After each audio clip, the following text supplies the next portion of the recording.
So first thing you want to do, go to Google, type in TreeSize free, and you're going to want to click on the first link here, TreeSize free Jam software. From there, you'll want to click on free download, and then click on free download again.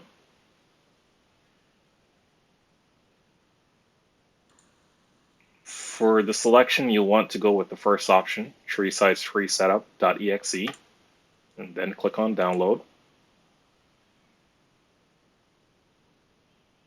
Once it's finished downloading, you'll want to go ahead here and then run your exe setup.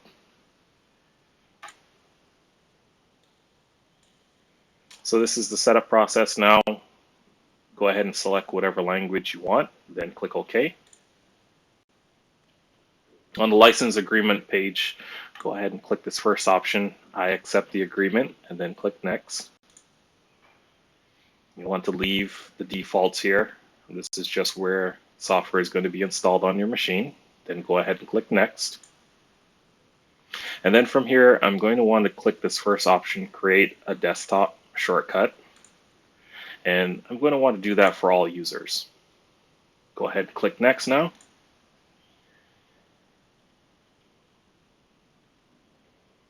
So once that's done, I'm going to go ahead and select the second option here that says Launch TreeSize Free now as administrator. I'm going to click on that and then click Finish. So automatically here, you'll see it just started scanning my hard disk, and it's going to tell me exactly where those folders are. It's going to tell me the size, and then here it should tell me the largest file sizes as well. Now, if it hasn't automatically started running for you for some reason, if you want to manually start it, or if you want to repeat this process, go ahead and click on the left-hand side here where it says Select Directory. And then you'll want to select whatever drive letter you have. I just have the one local disk. That's for my operating system. That's the one that I'm going to select for the purpose of this video.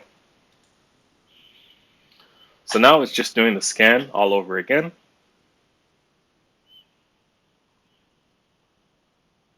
And then it's all done.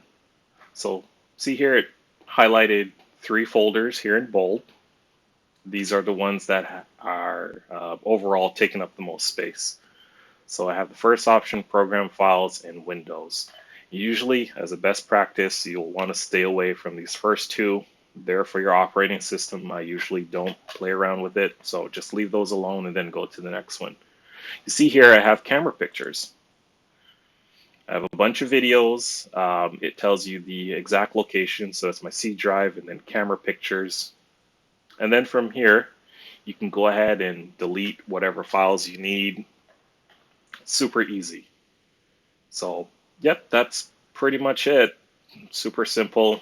If the information in this video was helpful, go ahead, like. If you have any questions, go ahead and leave a comment for me, and I'll be sure to answer back. Again, this is S. Sims here. Thanks for watching.